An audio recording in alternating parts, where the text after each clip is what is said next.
Buenos días, buenas tardes. Mi nombre es Andrés Zacatenco Olivé. Soy del grupo V21 de la materia Diálogos Interculturales de segundo semestre. Hoy haré una reflexión acerca del libro Interculturalidad y Resistencia Política en las Escuelas, un libro de Gallegos Cantú y Seguín. En este libro se propone que la interculturalidad no es solamente la coexistencia de las culturas, sino también un proyecto de justicia, de reconocimiento político y de transformación social más que nada.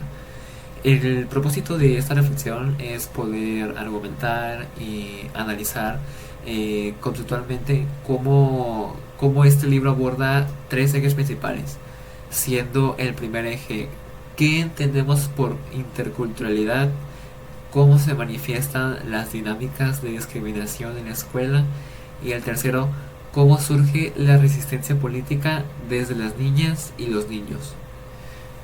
En el primer capítulo, abordando el primer eje, llamado Vivir la interculturalidad, nuestras autoras parten de la idea de la definición de la UNESCO, perdón. Este dice, la interculturalidad es la presencia e interacción equitativa de diversas culturas y la posibilidad de generar expresiones compartidas a través del diálogo y del respeto mutuo. Sin embargo, señalan que en la realidad mexicana y latinoamericana las interacciones entre culturas están mediadas por relaciones de poder, por un legado colonial, por jerarquías y asimetrías sociales. Y obviamente pues faltas de respeto, claro. Por ejemplo, se menciona que en la Constitución mexicana se declara que nuestra nación, la nación, es pluricultural y multiétnica. O sea, lo que abre la puerta al discurso de la diversidad. Pero en la práctica es de ese reconocimiento no garantiza la igualdad real.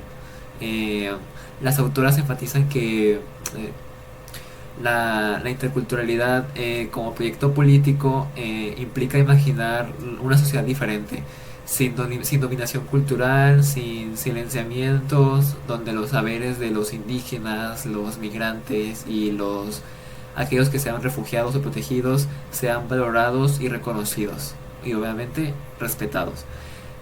Bueno, este enfoque es políticamente potente, pues cuestiona la idea de que solo basta con celebrar la diversidad, o sea, como un día de la lengua indígena o algún festival.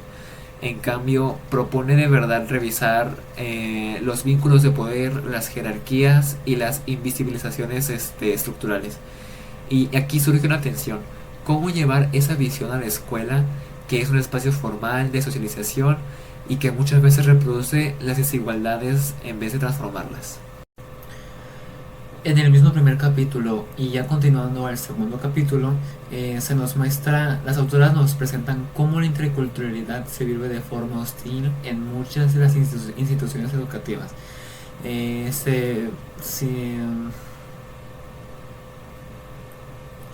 en el mismo primer capítulo y ya continuando el segundo capítulo, las autoras nos presentan cómo la interculturalidad se vive de forma hostil en muchísimas de las instituciones educativas. Es decir, que no solo falta reconocimiento, sino que hay manifestaciones activas de invalidación cultural, como el insulto, la exclusión, el racismo y el clasismo. Por ejemplo, a niñas y niños indígenas que han migrado a la zona metropolitana de Monterrey les han dicho expresiones despectivas como indias o caras de ranchera. La herencia colonial, explican las autoras, se manifiesta en la idea de que lo indígena es menos, lo campo es menos, lo diferente es desventaja. Y eso se traduce en inequidades reales.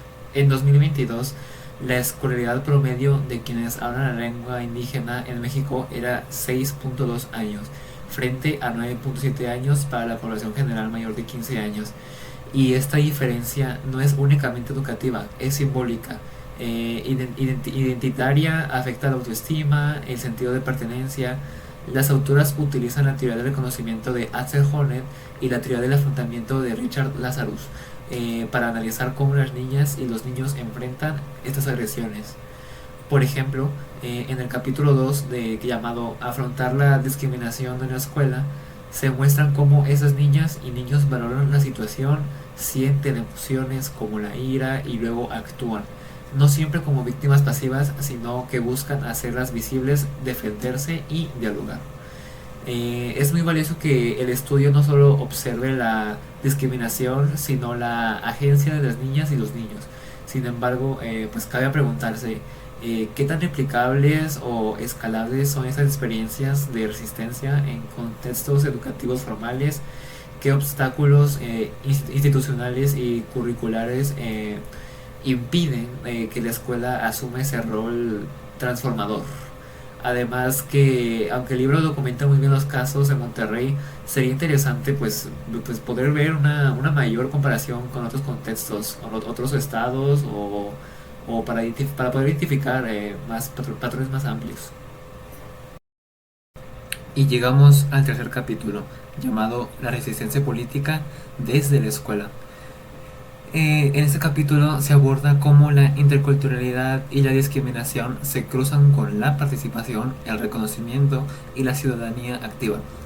Las autoras parten que desde que la resistencia política no es solo protesta, sino la construcción de alternativas que puedan ayudar a resolver los problemas, el ejercicio cotidiano de voces que se escuchan, de saberes que se validan.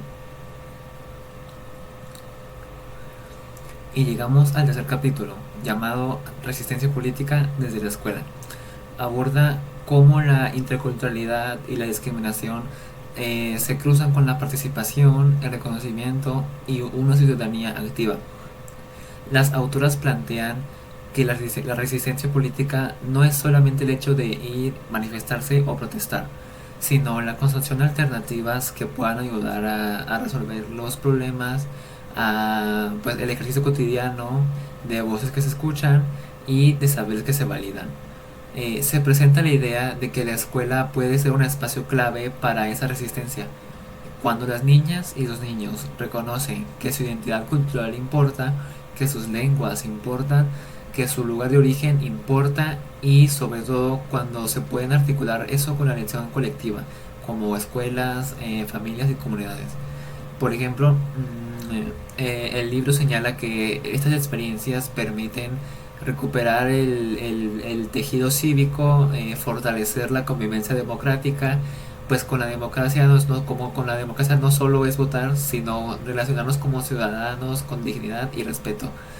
La resistencia en este marco implica cuestionar las jerarquías de saber y pertenencia, implicar a las familias, pues al entorno comunitario, al sistema educativo formal, en otras palabras, una apuesta pedagógica y política.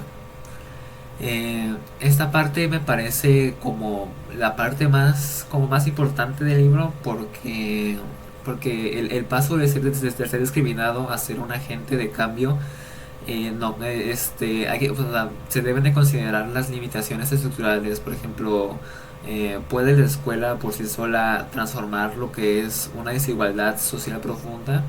¿O cuáles son los recursos humanos o materiales o institucionales que necesarios para fomentar un tipo de resistencia en masa?